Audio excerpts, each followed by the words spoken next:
I want to ask you a question. What is the first thing that comes to your mind when you see a photograph? If you see a good photograph, do you ask yourself what camera was used, what lens was used, what were the settings? Or do you ask why the image was made? And maybe you ask how the image was made. Hi, it's Peter here. Let's get right into the business. A little break before we continue to the topic. If you're interested in spending a week with me and Matti here in Helsinki doing a workshop, a photographic workshop which lasts for a whole week, and the thing is all about storytelling with your images. If you're interested in that, check the link down below and sign up. But now back to the studio and to the topic of this video. None of those questions or the answers that you give to those questions are wrong. When you are starting out, you are more interested in the gear. What can I do with my gear? How I make the image? What lens should I use? And those are totally valid questions. But once you progress and get better in photography, don't stay in the rabbit hole of gear and think about gear. If I had this and that, I could do that. No, it doesn't go that way. You need to learn the craft of photography to achieve the results of the images that you like and consider to be good. And of course, that varies a bit which image is good and which image is bad, because always when you have a photograph, it depends how it is used. When I've talked about this, I've always have this example of a photograph of a grandchild. A grandmother likes that image, no matter how bad it is, if it's unsharp or whatever. If it's the only photograph of your loved ones, it is a good photograph. But of course, it might not be good in sense of what we consider in a general, broader view to be good. But it is good because it's the only one, and it's maybe used like this, so you put them on cupboards and tables, and it's a memory. It's a good photograph because if it makes you feel something, then it is a good photograph. And that's towards what you should go. Praise those memories and forget about what gear was used and what not. And Jimmy Cheng from Red 35 had a very good video, and I will link it over there. It was about advertisement and also about gear reviews, because we tend to like gear reviews. I've made them a lot and they are very popular, and I can understand why. Of course, when there is a new camera, it's interesting to see what the features are, because yes, sometimes they might even be useful.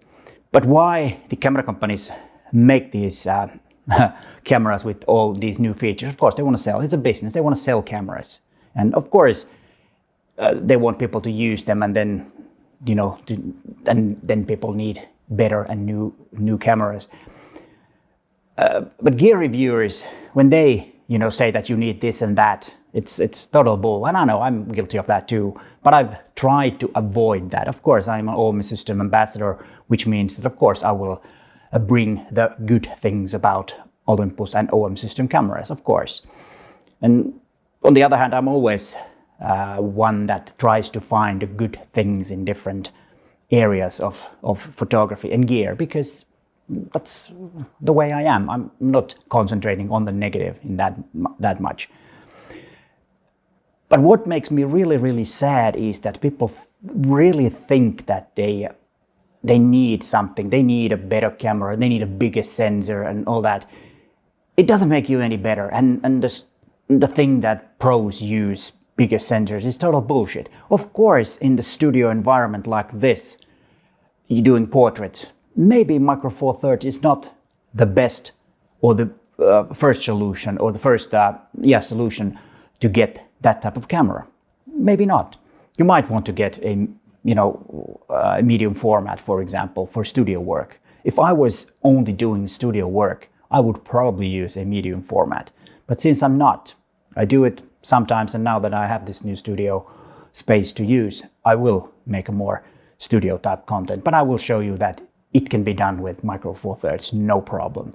And it doesn't really mean that you need a bigger camera, bigger sensor. Yeah, if that makes you feel better, then why not? But I think it's a pretty sad thing that if your self-esteem comes from what camera do you have, your self-esteem should be better from the images that you make. You feel good when you make a good image. But if you buy this new fancy camera and think that now I'm a better photographer and I feel good about it, then sorry to say it, but that's very, very sad. And I'm not saying that getting new gear shouldn't make you feel good. Of course, you have a dream camera.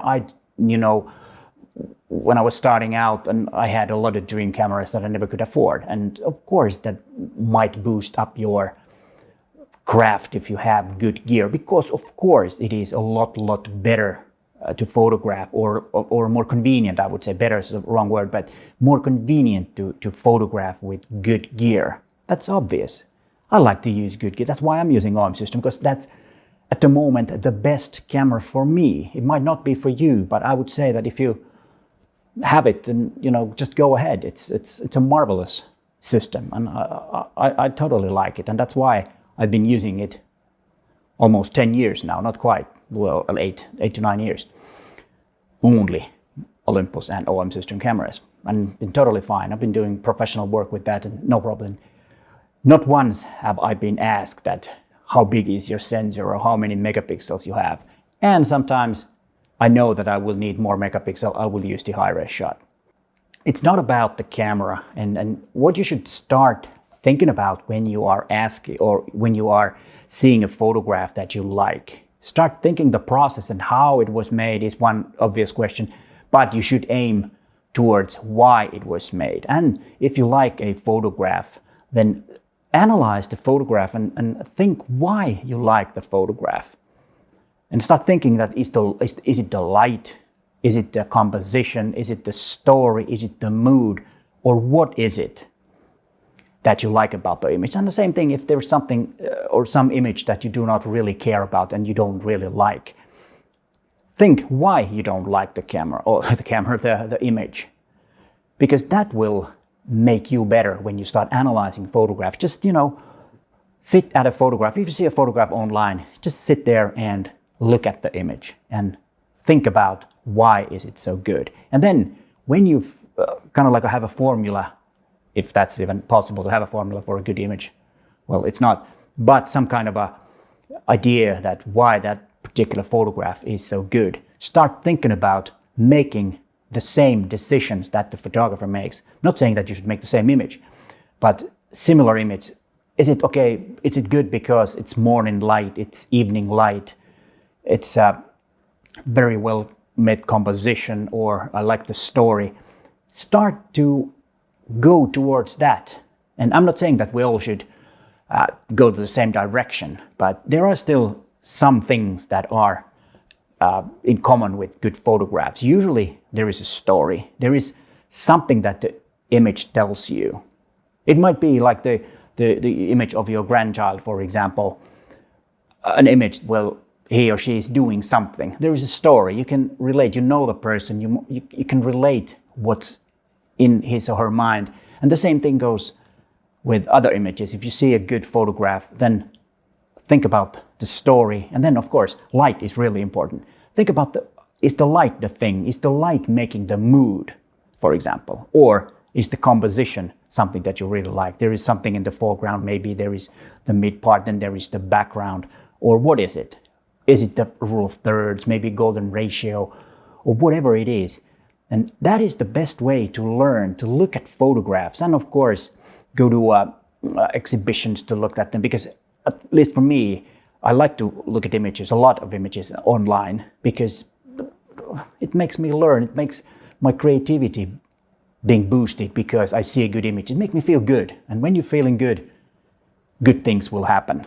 Or you get things done, and you get things done better when you're feeling good.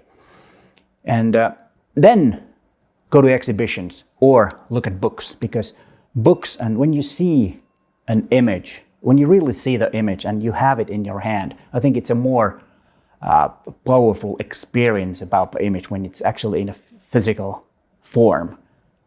But start online, because that's of course the easiest and the fastest way to find those good and nice images. But what I'm trying to say here is that get away from the rabbit hole of gear and start thinking about what I can do with the existing gear.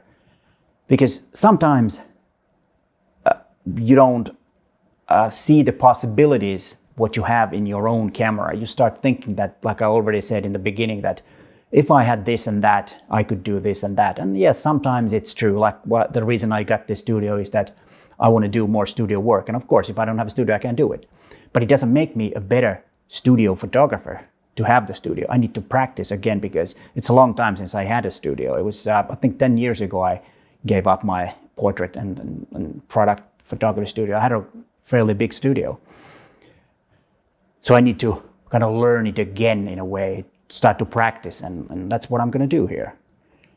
But as I said, it doesn't make me a studio photographer now that I have a studio, or a good one. Maybe I am, but not a good one unless I'm practicing a little bit more. Because, for example, portraiture is not easy. You need to click with the people. It's more important to click with the people than click the shutter. And also, photography is not about depth of field. It's about depth of feeling. And that's something that I want you to think when you have watched this video. And if there is still anyone, because it's been a long monologue about you getting to be a better photographer. But here are some more videos about the topic. And thanks for watching, and bye for now.